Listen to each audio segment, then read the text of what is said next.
Hey, today I'll be answering questions you sent in to me across OncLife's social media platforms. I'm Dr. Balazs Halmos, and this is Ask Me Anything with OncLife.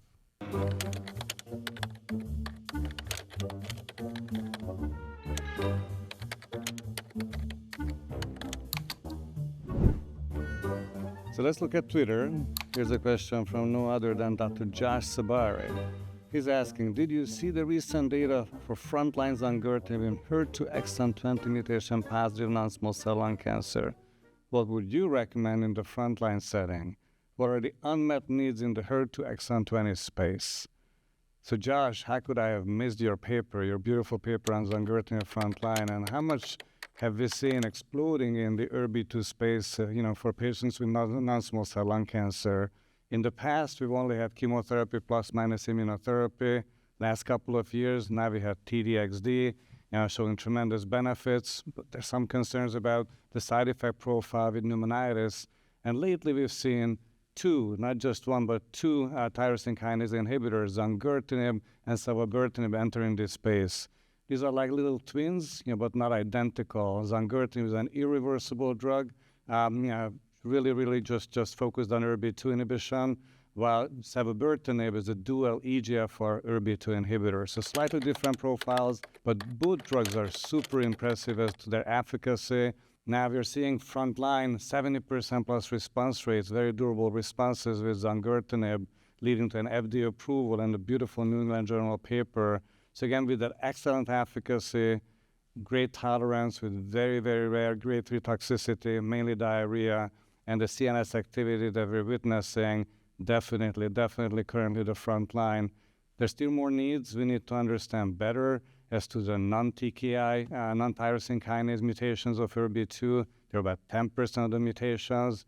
The efficacy of the TKIs is definitely less there, so more to learn. And also likely combination strategies in the future, maybe zongertinib plus chemotherapy, zongertinib plus TDXD. And why stop with metastatic lung cancer? Why not introduce the same advances for patients with earlier stage disease, post-surgery, after chemoradiation, similarly to the ADAURA and the LAURA data? We certainly hope that such benefits can be expanded to the entire population of patients with ERBB2 mutated non-small cell lung cancer.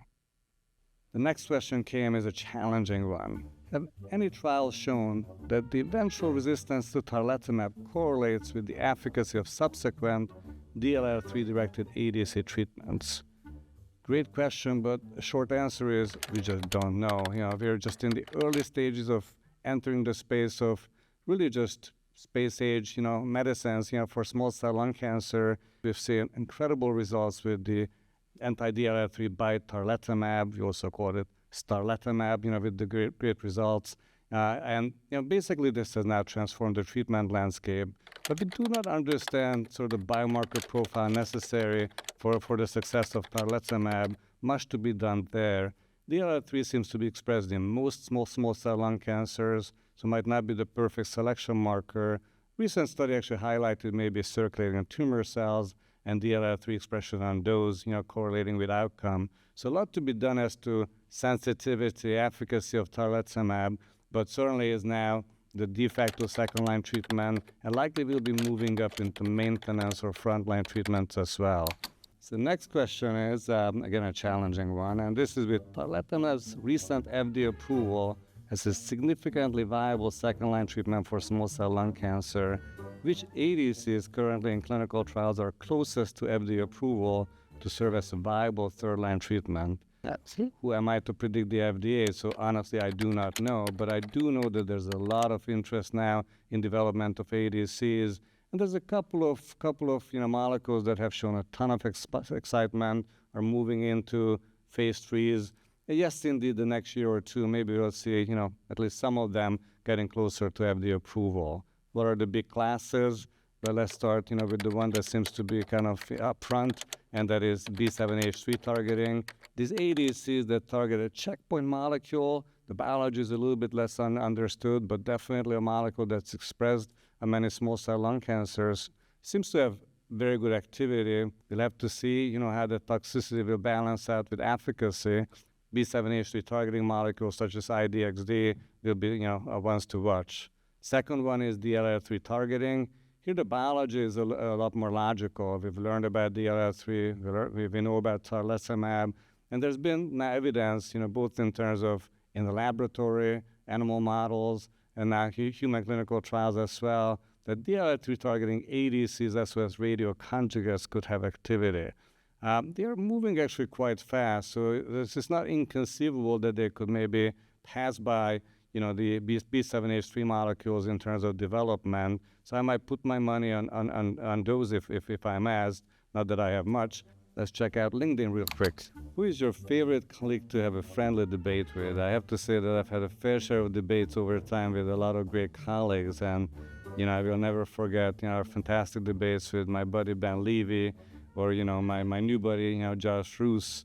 But who is my favorite colleague to have a friendly debate with? I have to say that it happens now once a week, since in our tumor board, we have Vogel New York joining in. So every single week I'm debating with Vogel New York, and I just keep enjoying it so much.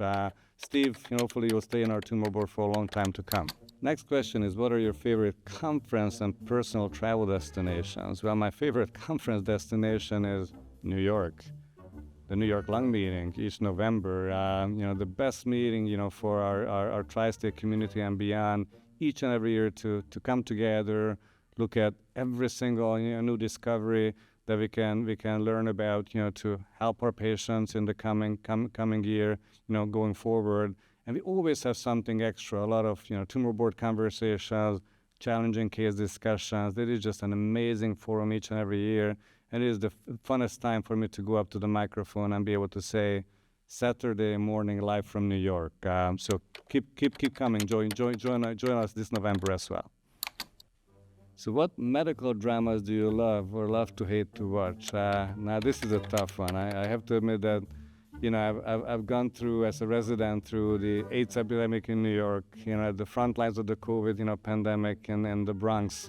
The last thing I want to do is watch medical dramas. I've had enough in my life. So I haven't watched any, but one I will recommend to you, which is more like a post-medical drama. I love Spanish Netflix series, in the Bronx, Spanish is helpful. There's one called Death Incorporated Muerte, which is about a funeral home where a senior associate is feeling that maybe he could step up into a leadership position and take some special initiatives. You might want to watch that one. Yay. So next question is, have you met your celebrity lookalike? I'm not sure who you're thinking about, Brad Pitt or Steve Martin. If it's about Steve Martin, I have not met him. Actually, my wife tried to bring us together one day, but I was able to convince her differently. What would I say to him if I ran into him? Could he do some better movies? I might look like him, but I'm not a fan of some of his movies, I admit. So better movies, Steve. All right, so the next one is coming in from a patient advocacy group, and the question is, what comes next after first-line osimertinib for EGFR exon 19 deletion mutation positive patients? And let me just quickly rephrase that as to, of course, first line nowadays, we have osimertinib, but we have combinations as well, Flora2 Mariposa, and figuring out what's the right sequence after the frontline decision is one of the more challenging ones for the field. But it is challenging because we have more and more options. So that's great for patients that there's growing, number of options that the clinician can choose from.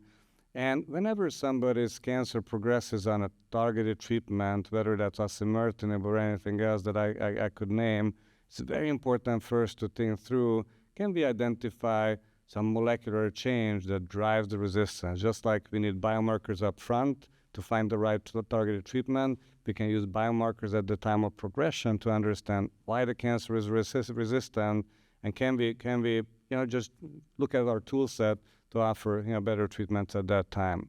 And if we find a second alteration, a second change, maybe we can offer further targeted treatment.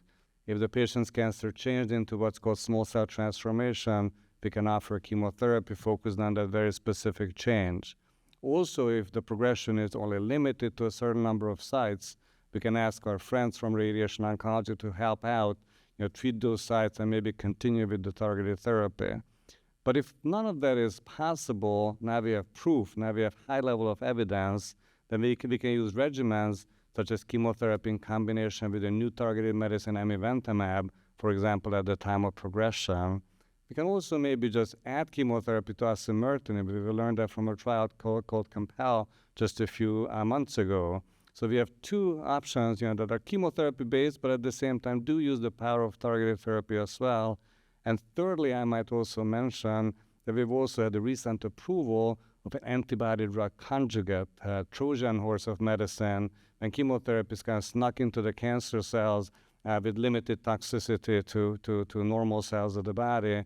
There's a drug, tarlatamab deruxtecan, that's approved now for patients with EGFR-mutated lung cancer that's progressed on prior therapy. And the list is already long, but there might be one more in just a few months. There's a special medicine that might just reignite the ability of use immunotherapy for patients with EGFR-mutated lung cancer as well, linking two biological pathways, the immune response and the angiogenic pathway, the VEGF pathway, a molecule called ivonescimab that's basically binding both aspects of this pathway, seems to help chemotherapy to work better than chemotherapy with more conventional immunotherapy. So the list is growing, and the list is definitely bringing more and more effective options for our patients. So over time, they can derive the most benefits from all these treatments. So let's check out Instagram. Very exciting, another space that I spend a lot of time at. So the next one will be harder. So the question is very simple. What are the most important predictors of remaining in remission? I have to say that for patients with metastatic non-small cell lung cancer, stepping back to the time when I was a young physician, there was no predictor of going into a long-term remission because metastatic lung cancer was a uniformly fatal disease. What has changed is by today is biomarkers, and better treatments linked with those biomarkers. What we're learning now is that we can run molecular biomarkers. So important to do. Nowadays we can do them fairly well through next generation sequencing of the tumor. Now we can complement it by liquid biopsy, ctDNA testing, and we can identify special subsets of patients with particular types of lung cancer where the cancer harbors an EGFR mutation, an ALK or a ROS fusion, and then I can just go on the list. Now we have 10 different subsets where we can offer targeted therapies for those patients. And it turns out that we have developed better and better treatments to the point that, for example, if a patient is today diagnosed with an ALK fusion positive lung cancer, we can offer them targeted medicines in pill forms that will get the cancer into long-term remission in at least half of the patients for more than 5 years. Isn't that amazing in comparison to what we've seen in the past? But let me also move on to immune biomarkers. Now we can also run special tests called immune biomarkers.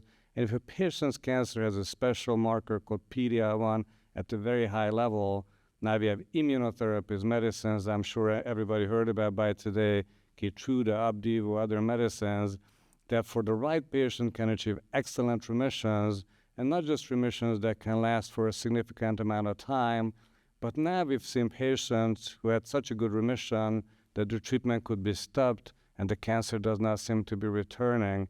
So we're starting to use the term cure, which is still so hard to even think, hard to imagine for a patient with metastatic non-small cell lung cancer, but it's happening today, not for everyone, but for some. And if we can achieve it for some, with time we should be able to achieve it for more and more patients. So the hope is here.